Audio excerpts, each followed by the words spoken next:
Let's imagine that traveling to the past was a physically possible process. How would quantum mechanics accept that possibility? Could it help resolve any paradox, such as the paradox of the unproved theorem? Let's take a look.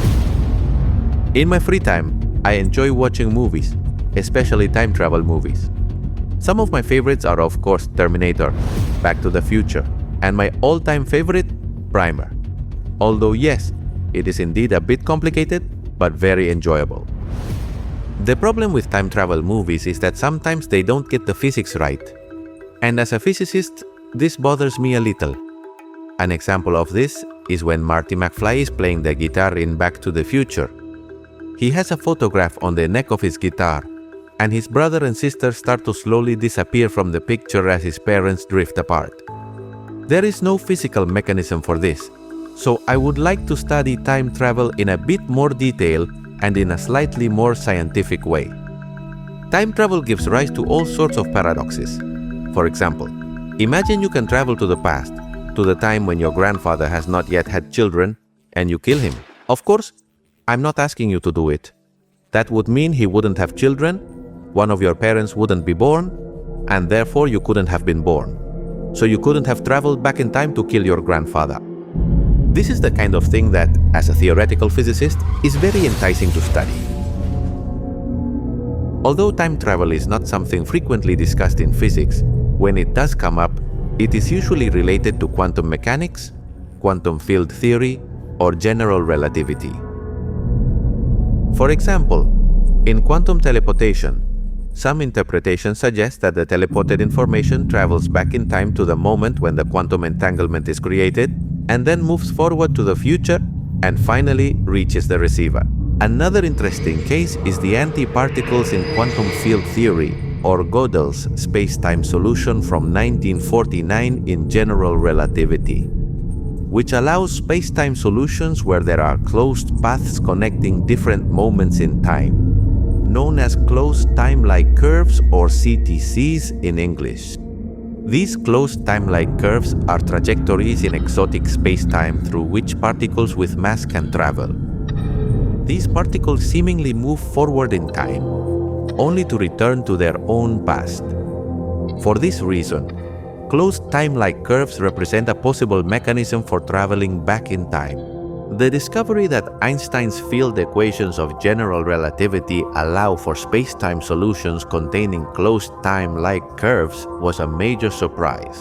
Many consider that these space-times, with such strange closed time curves, should not occur in nature. However, there is no clear consensus on the possibility of completely ruling out these solutions. Spacetimes with closed time-like curves have very strange properties that make them incompatible with the usual laws of quantum physics as we know them. For example, they do not have a clear time baseline from which one can calculate or predict future events, which makes it very complicated to understand how matter would behave in these places. We cannot apply our usual formulas to resolve what happens in them, which makes them very difficult to study. In 1991, however, physicist David Deutsch proposed a way to study how quantum mechanics would work if it were possible to travel to the past.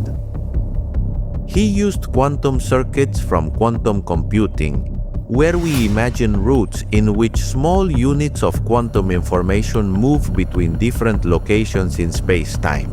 These qubits follow the normal rules of quantum mechanics as they interact. However, with one major exception. Certain qubits are allowed to travel back in time. That is, a closed timelike curve or a CTCs is permitted. This method abstracts the details of the specific mechanism of time travel and makes it applicable to any form of temporal travel, whether it be a TARDIS, a DeLorean, or any mechanism that might be discovered in the future. And as we mentioned at the beginning, we want to know if allowing time travel helps resolve temporal paradoxes. Specifically, we are interested in the paradox of the unproven theorem. Let's imagine the following scene. A young mathematician lost in thought looks at a book in front of him. Suddenly, an older version of himself appears. just arrived from the future. This time traveler writes a theorem in the book and hands it to the young mathematician.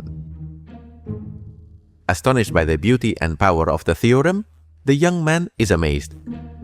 As time goes by, that young mathematician grows older.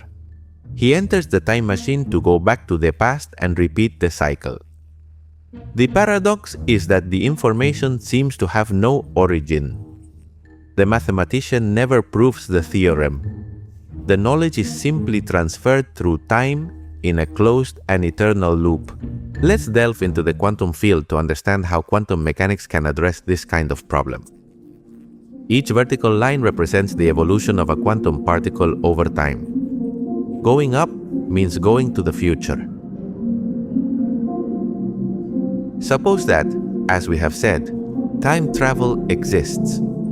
At a certain moment in the life of this solitary particle, another quantum particle from the future appears, coming out of a time portal.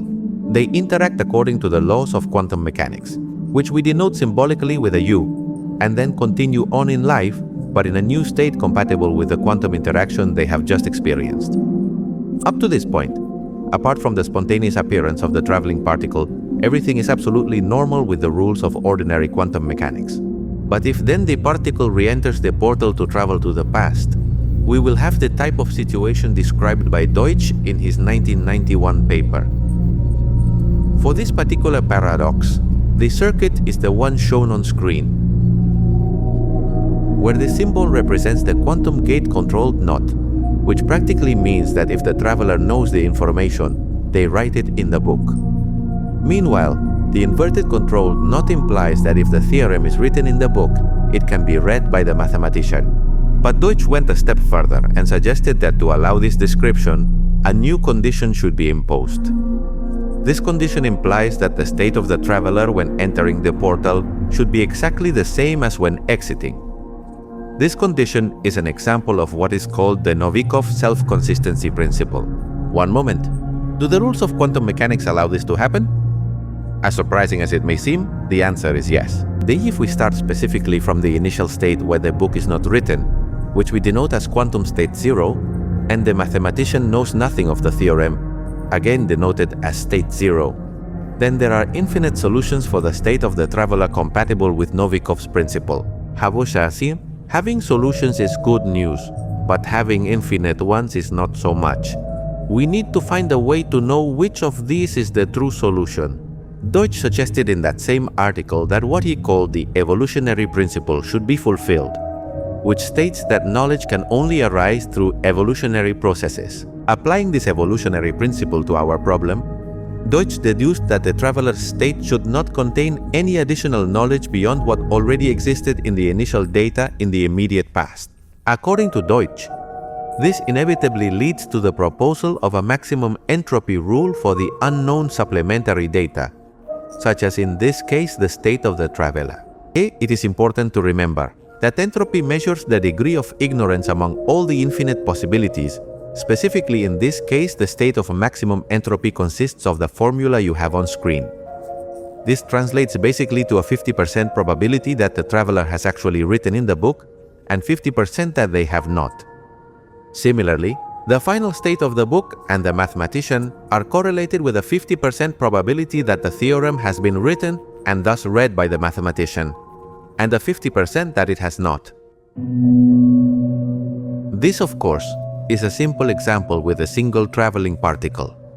But we could easily imagine a traveler made up of thousands of qubits that could encode all mathematical symbols. In this case, the maximum entropy solution can be interpreted as a uniform mix of all possible proofs, including correct, incorrect, or even nonsensical solutions. This technically helps to resolve the paradox, although philosophically it remains puzzling that the information seems to arise from nowhere. But then, is the paradox resolved or not? The simple and short answer is that technically yes. Quantum mechanics allows the system to automatically adjust so that everything is consistent. But philosophically the question remains, who truly created the theorem? Because it seems as if the information has always been there, without a unique causal origin. Of course, It must be clarified that all of this occurs within theoretical models.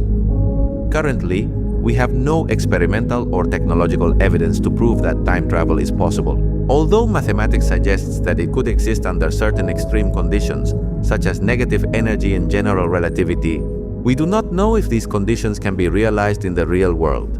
Time travel remains more of a speculative concept than a proven reality, but it invites us to rethink our understanding of time, causality, and information. So, thank you very much for watching this video, and see you in the next one.